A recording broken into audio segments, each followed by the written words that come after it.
प्रिय बंधुओं, आज हम आपके साथ एक अति महत्वपूर्ण ज्ञान साझा करना चाहते हैं।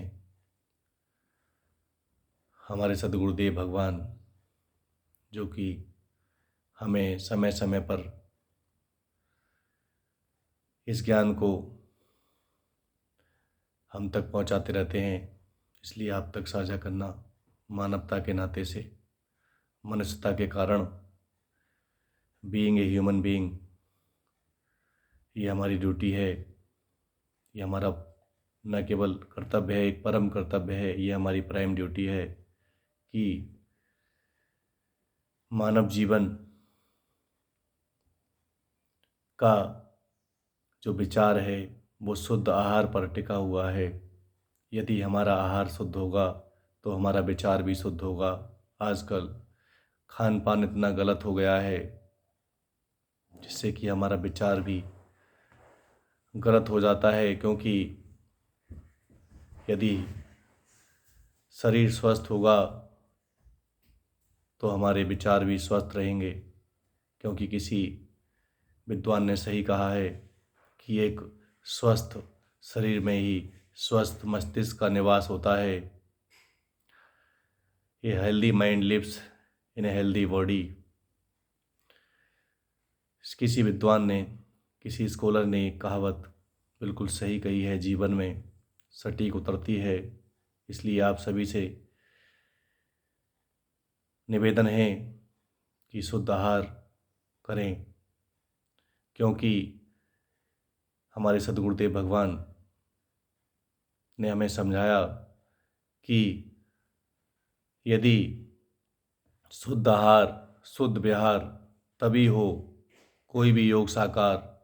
यदि हमें शुद्ध आहार मानी भोजन शुद्ध होना चाहिए हमारा, तभी हमारा, और साथ साथ हमारा विहार अर्थात रहन सहन, हमारा जीवन, किस समय हमें सोना है, किस समय हमें उठना है, किस समय हमें जागना है, ये सारे आहार विहार दोनों हमारे ठीक हो गए तभी हमारा योग सफल हो सकता है। अन्यथा योग उल्टा ही सिद्ध हो जाता है जीवन में, क्योंकि जिनका खाने का समय नहीं होता, कौन सी चीज़ कब खानी है, जिनको ये जानकारी नहीं होती पूर्ण रूपेण, और जो केवल टीवी में देख कर के उल्टा सीधा योग करना सीख लेते हैं, उनके जीवन में योग रोग बनकर साबित हो जाता है। क्योंकि जब तक आप आहार शुद्ध नहीं करेंगे तब तक सब व्यवस्था आहार पर टिकी हुई है। रहन सहन भी तभी बढ़िया हो पाएगा जब समय पूर्वक हम खाएंगे। इसलिए व्यक्ति को, हमें भी ये बातें पहले बड़ा बेकार सी लगती थीं। सही मायने में तो ये बातें हमें समझाई ही नहीं जाती थीं। शायद समझाई गई होती तो कभी न कभी तो हम समझ लेते। लंबे समय बाद सद्गुरुदेव भगवान की शरण मिली। आज से लगभग 10 वर्ष पहले हम सद्गुरुदेव भगवान के आश्रम में प्रथम बार गए थे। ये सारा ज्ञान वहीं से हम अर्जन करते हुए आपको बताते हैं। क्योंकि शुद्ध आहार का मतलब क्या है? हमें सुपाच्य खाना चाहिए, जिसका पाचन आसानी से हो। ईजिली डाइजेस्टेड खाना चाहिए, जिसको आसानी से पचाया जा सके। जितनी भी कठोर चीज़ें हैं वो हमें प्रातःकाल में खा लेनी चाहिए, जैसे कि उड़द अथवा उड़द की दाल, कटहल, अरहर की दाल। ये सारी दालें जो हैं वो गैस्ट्रिक प्रॉब्लम का कारण बनती हैं। रात्रि में, शाम के समय इनको नहीं खाना चाहिए। और भोजन लेने का सही तरीका, सटीक दिनचर्या, सूर्य निकलने के 2.5 घंटे के अंदर हमारी जठराग्नि जो भोजन को पचाती है, जो फूड को डाइजेस्ट करती है, वो बहुत तीव्र होती है। इसलिए हमें सूर्य निकलने के 2.5 घंटे के अंदर अंदर, माना कि अगर गर्मी का समय है तो सूर्य लगभग 5 बजे उदय हो जाता है, और 7:30 बजे लगभग 2.5 घंटे के अंदर हम अपना भोजन कर सकते हैं, जिसे नाश्ता मान लीजिएगा आप। अगर आप हल्का लेते हैं नाश्ता तो दोपहर में भोजन पेट भर के खाएं। अगर आपने नाश्ते को हैबिचुअल बना लिया आपने, यदि आपने अभ्यस्त कर लिया अपने को, तो आप नाश्ते में ही भोजन की तरह बड़ा नाश्ता ले सकते हैं। 2.5 घंटे के अंदर अंदर आप कितनी भी कठोर चीज़ खा लें, चाहे आप रोज़ाना पूड़ी क्यों ना खा लें, पराठे क्यों ना खा लें, किसी प्रकार का अन्य पकवान भी, आप फास्ट फूड भी 9:30 बजे तक खा सकते हैं, आपका पच जाएगा। लेकिन यदि आपने फास्ट फूड रात को खाया, यानी शाम को 6 बजे के बाद कोई भी भोजन हमें नहीं लेना है, शाम को भोजन हमारा हल्का हो, फल इत्यादि हमें सुबह को लेना चाहिए, क्योंकि फल का जो जूस होता है इसका वैज्ञानिक कारण भी है, साइंटिफिक रीज़न भी है और बहुत बड़े ज्ञान का कारण शास्त्रों में भी इसको समझाया गया है कि फल व्यक्ति सुबह को भोजन के साथ, भोजन से पहले ले सकते हैं, उसके तुरंत बाद तत्काल एक ही साथ फल और तुरंत भोजन भी लिया जा सकता है, साथ साथ रख के पहले फल खाएं। इसका भी एक सिद्धांत समझाया था, वो इस वीडियो में नहीं समझा पाऊंगा मैं आपको, वीडियो बहुत लंबी हो जाएगी, परंतु फल के तुरंत बाद आप भोजन ले सकते हैं, एक साथ आप फल भी रख लें, आप उसके बाद तत्काल भोजन कर लें आप। यदि किसी का बजट नहीं है फल, क्योंकि बहुत सारी जिम्मेदारियां निभानी होती हैं, फल हम नहीं खा सकते, तो भोजन तो कम से कम समय पूर्वक खा सकते हैं। जैसा भी भोजन है उसको हम सही तरीके से खाएं, किस क्या चीज़ कब खानी है इसको हम शामिल करें अपनी दिनचर्या में, अपनी डेली लाइफ में। इसलिए आपसे पुनः निवेदन है कि आप भोजन को सही समय पर लेने की का प्रयास करें। आपत्ति काले मर्यादा नास्ति। जो लोग ड्यूटी करते हैं, पुलिस में हैं अथवा सैनिक हैं, सोल्जर हैं, उनको आपातकाल में मर्यादा का उल्लंघन किया जा सकता है, परंतु वो भी यही प्रयास करें कि अगर देरी से भोजन लिया जा रहा है तो देरी वाले भोजन में लौकी तुरई शाम को, जिससे कि डाइजेशन सिस्टम, हमारा पाचन क्रिया, जो पाचन व्यवस्था है वो दुरुस्त रहती है, भली भांति पाचन होगा तो शरीर में कोई गांठ इत्यादि नहीं बनेगी। यदि हम रात को लेट भोजन खाएंगे, क्योंकि 6 बजे के बाद वास्तव में तो भोजन नहीं करना चाहिए, कि 6 बजे के बाद जठराग्नि बहुत धीमी हो जाती है, भोजन को पचाने की क्षमता बहुत कम रह जाती है। इसलिए प्रिय बंधुओं, हम प्रयास करें कि 6 बजे तक, लगभग 6 में 6:30 हो सकते हैं यदि दिन बड़ा है तो, लेकिन जाड़े में तो हम प्रयास करें कि 6 बजे तक ही हम भोजन लें लास्ट।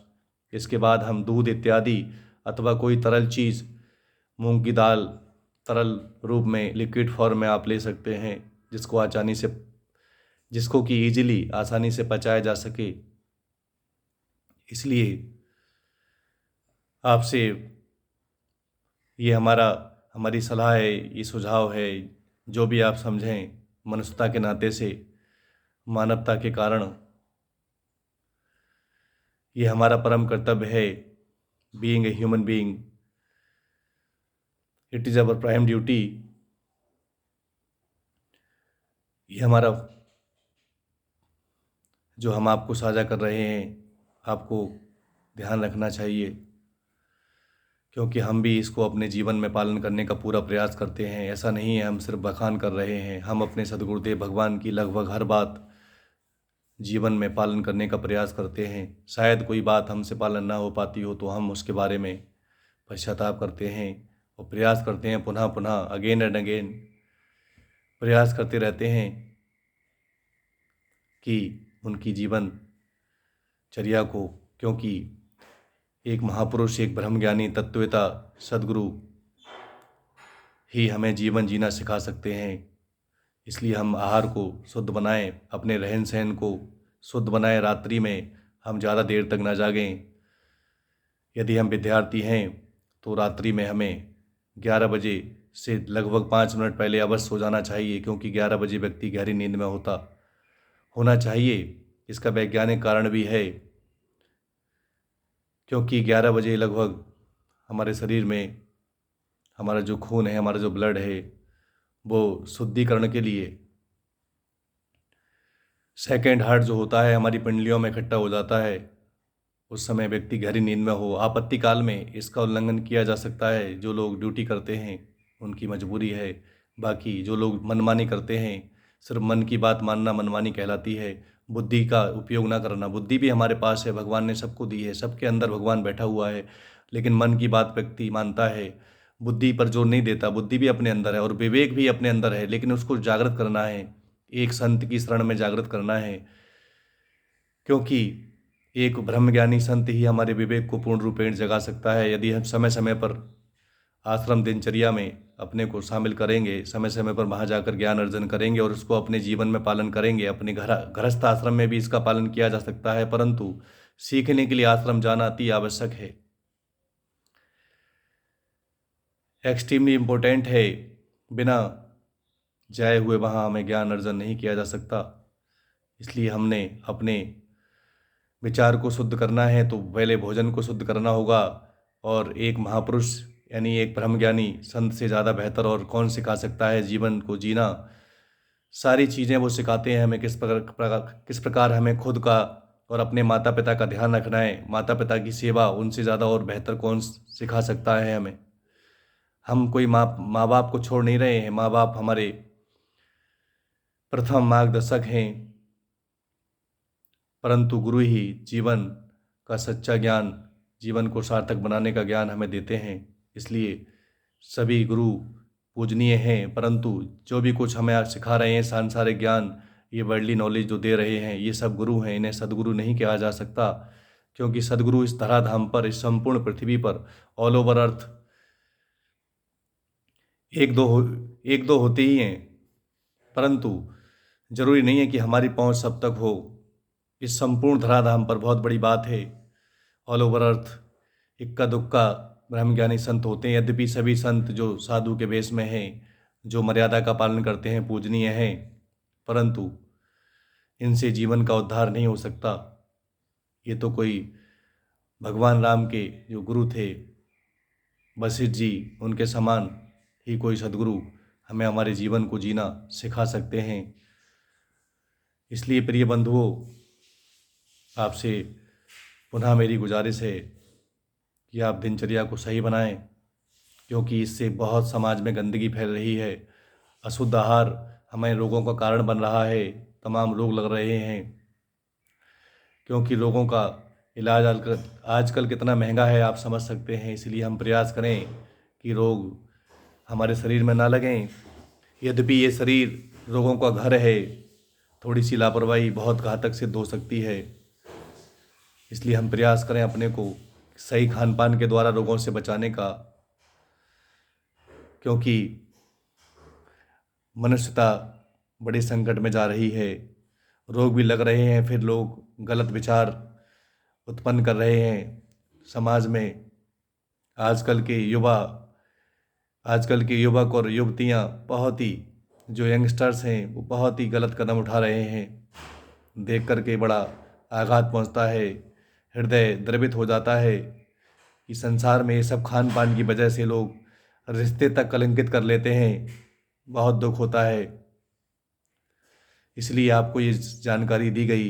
यदि आप भी पूर्ण रूपेण इस ज्ञान को अर्जन करना चाहते हैं तो आप सादर आमंत्रित हैं। हमारे सद्गुरुदेव भगवान के आश्रम आकर आप समय समय पर, प्रत्येक महीने अथवा 2 महीने बाद, जिस तरीके से आपके पास समय हो, आश्रम आएँ। आपका स्वागत है। मैं वीरेश कुमार एक अंग्रेजी अध्यापक हूँ, वास्तव में एक इंग्लिश टीचर हूँ, परंतु सद्गुरुदेव भगवान के आश्रम में मैं कोई शिक्षक नहीं हूँ, वहाँ मैं उनका शिष्य हूँ। और जो भी मेरे पढ़ाए हुए शिष्य हैं वो मेरे साथ इस मार्ग पर मेरे समान ही सद्गुरुदेव भगवान के शिष्य हैं, वो मेरे शिष्य नहीं होंगे, क्योंकि सांसारिक ज्ञान, वर्ल्डली नॉलेज, कोई भी हमें कुछ सिखा रहे हैं, किसी भी विषय का ज्ञान दे रहे हैं, Hindi, English, physics, chemistry, biology, अथवा कोई भी हमें जीवन को रोजी रोटी कमाने का ज्ञान, मोटरसाइकिल इत्यादि तमाम जो भी कुछ सिखा रहे हैं वो सब गुरु हैं, परंतु ये इस मार्ग पर आप हमारे शिष्य नहीं होंगे। इस मार्ग पर आप हमारे गुरु भाई, हमारे ही समान, हमारे गुरु जी के आप शिष्य होंगे, यदि आप हृदय से उनको गुरु रूप में स्वीकार करें। गुरु नहीं, सदगुरु, जो कि इस पृथ्वी पर एक ही होता है वास्तव में तो, परंतु एक से ज़्यादा इक्का दुक्का भी हो सकते हैं, परंतु हम सिर्फ एक ही गुरु को अपना सदगुरु स्वीकार कर सकते हैं, बाकी सब गुरु हैं। और दक्षिणा सिर्फ गुरु को दी जाती है, यानी सदगुरु को दी जाती है, और पृथ्वी पर दक्षिणा पाने का कोई अधिकारी नहीं होता। जो हम ज्ञान अर्जन करते हैं उसके बदले में अपनी सामर्थ्य के आधार पर, अपनी कैपेसिटी के बेस पर हम उनको कुछ न कुछ दक्षिणा अर्पण करें, क्योंकि बिना दक्षिणा के ज्ञान अर्जन नहीं हो सकता। जब सांसारिक ज्ञान ही बिना दक्षिणा के अर्जन नहीं किया जा सकता, ये वर्ल्डली नॉलेज तमाम विषयों का जो हम और आप अपने बच्चों को दिला रहे हैं, अथवा हमने प्राप्त किया है विद्यार्थी रूप में, एज ए स्टूडेंट, या विद्यार्थी ही इस ज्ञान को नहीं प्राप्त कर पा रहा, तो एक बहुत बड़ा ज्ञान जो मानव जीवन को सफल बनाएगा, उस ज्ञान में बिना दक्षिणा के कैसे संभव है।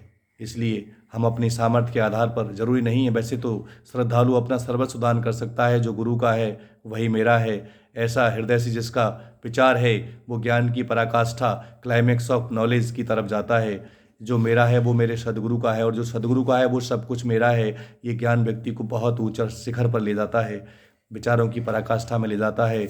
इसलिए हमें हृदय से एक सदगुरु का सम्मान करना चाहिए और समय समय पर उसके शिविर अपने क्षेत्र में, अपने गांव में लगवाने का प्रयास करना चाहिए। मैं भी अपने गांव में, जो कि मेरा बदायूं डिस्ट्रिक्ट में, उत्तर प्रदेश के बदायूं ज़िले में मेरा एक छोटा सा गांव पड़ता है, वहाँ का मैं मूलतः निवासी हूँ। इसके अलावा बदायूं डिस्ट्रिक्ट में ही मेरा गांव है।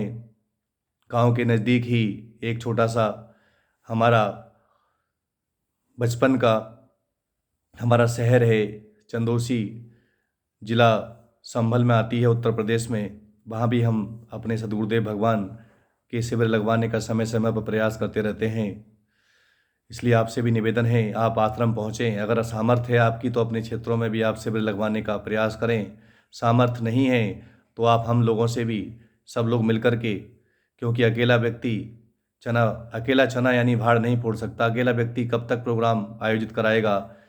एक बार, दो बार, तीन बार, 10 बार, शायद बार बार नहीं करा सकता। इसीलिए सबका सहयोग इसमें ज़रूरी है। इस ज्ञान के द्वारा ही मनुष्य जीवन को सफल बनाया जा सकता है, अन्यथा ये समाज की गंदगी निकलना बहुत मुश्किल है। समाज में गंदगी किस प्रकार आ रही है, समाज में कितने लोग गलत रास्ते पर जा रहे हैं, खान पान इतना गलत हो गया है, सब कुछ जड़ खान पान है, रहन सहन सब कुछ खान पान से शुरू होता है। यदि हम सही समय पर सही चीज़ खाना सीख जाएं तो हमारा सोना भी सही समय पर होगा और सही समय पर हम सोएंगे। विद्यार्थी विशेष ध्यान रखें, यदि आप 11 बजे से पहले सो जाते हैं 10-5 मिनट, तो आप सुबह को प्रातःकाल जल्दी उठ सकते हैं। आप चाहें तो 4 बजे ब्रह्म मुहूर्त में उठ करके, अथवा और पहले भी 3 बजे का भी आप नियम बना सकते हैं, जो कि कठिन है। पहले हमें 5 पर, 4:30 पर, 4 पर लाना होगा तब, क्योंकि सुबह को प्रातःकाल लगभग 3 बजे भी उठा जा सकता है अगर आप गहन अध्ययन करने वाले हैं, डीप स्टडी करने वाले हैं तो। परंतु इससे पहले उठना ज़्यादा ठीक नहीं है। 3 बजे से आप 6 बजे तक भी पढ़ सकते हैं। शाम को आप भोजन जल्दी लेकर के, क्योंकि विद्यार्थी को बताया गया है विद्यार्थी को अल्पाहार करना चाहिए। सारे लक्षण हम लोगों ने बचपन में पढ़े हैं, इसलिए मुझे ज़्यादा बताने की आवश्यकता नहीं है। अल्पाहारी, गृह त्यागी। गृह का त्याग का मतलब ये नहीं है कि घर को त्याग कर बाहर ही रहेगा। बाहर सिर्फ ज्ञान अर्जन करने के लिए जाएगा। ज्ञान प्राप्त करते करते ही वह अपने घर पर आकर पुनः उस दिनचर्या में शामिल होगा और उसको अपने घर पर पालन करेगा, फिर जाएगा। क्योंकि भूल जाते हैं हम, संसार में रहते हैं तो ज़्यादा टाइम तक, इसलिए हमें अधिक समय तक संसार में रहने पर हमारे अंदर खराबी आ जाती है, विचार खराब हो जाता है। फिर हमें पुनः आश्रम में जाना चाहिए, फिर सीखना चाहिए। तो शाम को हम भोजन की सही समय बनाएं, सही समय पर हम भोजन लेने के बाद अध्ययन करने बैठ जाएं। तो लगभग 6 बजे भोजन लेने के बाद आधा घंटे आप टहलने के बाद हल्के कदमों से फिर आप बैठ सकते हैं अपनी पढ़ाई पर। 6:30 बजे यानी 7 बजे भी लगभग आप बैठ गए पढ़ाई पर, तो 11 बजे तक 4 घंटे प्लस 3 घंटे सुबह को। कठिन कार्य है, परंतु उल्टा सीधा कार्य करने से अच्छा है कि हम रात को 2-3 बजे तक जगेंगे तो निश्चित रूप से हमारे अंदर खराबी आ जाएगी। यदि हम वैज्ञानिक भी बन गए, साइंटिस्ट भी बन गए, डॉक्टर, इंजीनियर इत्यादि इत्यादि जो भी हम बन गए, परंतु उस पोस्ट का, उस पदवी का जो हमें पद मिलेगा, चाहे छोटा मिले अथवा बड़ा मिले, मैं तो हर एक पद का सम्मान करता हूँ। विद्यार्थी भी एक पद है, ये नाम नहीं है। विद्यार्थी एक पोस्ट है, एक कॉमन पोस्ट है। प्रधानमंत्री, मुख्यमंत्री, ये प्रधान, गांव का ग्राम प्रधान, जो भी हैं, सभी ये पद हैं अपने आप में। अध्यापक एक पद है, शिष्य एक पद है, गुरु एक पद है, शिष्य एक पद है। हर पद की प्रतिष्ठा है, हर पद का सम्मान है। हमें अपने पद की मर्यादा का निर्वहन, उसकी जो ड्यूटी है उसको भली भांति प्रयास करना चाहिए। पूरी ईमानदारी से हम प्रयास करें, कोशिश करें कि हम उसको निर्वहन करें। उस अपने जो रोल हमें मिला हुआ है उसको हम प्ले करते रहें, तो हम शायद एक विद्यार्थी वास्तव में होंगे, अथवा हम शिक्षक होंगे, अथवा जिस भी पद पर, जिस पोस्ट पर हैं हम। ये सारी पदवियां हैं, ये नाम नहीं है। इसलिए हमें, नाम तो सिर्फ पहचान के लिए है, वास्तव में तो नाम रूप असत्यम, ज्ञान में सत्यम, जिस ज्ञान की हम बात कर रहे हैं। नाम और रूप सिर्फ पहचान मात्र के लिए हैं, वास्तव में ये असत्य हैं। इनसे कुछ ज़्यादा सिद्ध नहीं होता, सिर्फ हमारी समाज में पहचान बनती है। परंतु एक और नामकरण जो सदगुरु भगवान के द्वारा होता है, जब हम ज्ञान अर्जन करते हैं नियमित रूप से आश्रम में, उसी नाम से हमें ईश्वर की दृष्टि में जाना जाता है। तभी हम ईश्वर के विधान को समझ सकते हैं। वो बहुत गहन ज्ञान है, उस पर जाना अभी ठीक नहीं है। मेरे सदगुरुदेव भगवान की मुझे अनुमति नहीं मिली है। ये प्रेरणा मात्र एक आपको इंस्पायर करने के लिए एक वीडियो है, इसलिए आपसे निवेदन है कि आप इसको सुने, समझें और जीवन में धारण करें। इस पर कोई कमेंट इत्यादि मुझे आवश्यकता नहीं है। आप कोई टिप्पणी करें अथवा न करें, यह आपके हृदय की इच्छा है। परंतु इसको अगर आपके बात समझ में आ जाए तो इसको सुने ज़रूर आप, और आप समझ में आने पर आप हृदय में धारण करें और अपने जीवन में लाएं। आपका यदि आप ऐसा करते हैं तो आपको कोटि कोटि धन्यवाद, करोड़ों बार धन्यवाद। और एक छोटे बेटे की हमारी इच्छा है, यदि आपको सही लगे तो हमारे चैनल को सब्सक्राइब करें और वीडियो को शेयर भी करें। वैसे मेरी कोई ज़्यादा इच्छा नहीं है, बस मैं चाहता हूँ कि लोग इस ज्ञान को सुनें और समझें। बाकी आप सब्सक्राइब करें ना करें, यह आपके हृदय की इच्छा है। आपके लिए धन्यवाद।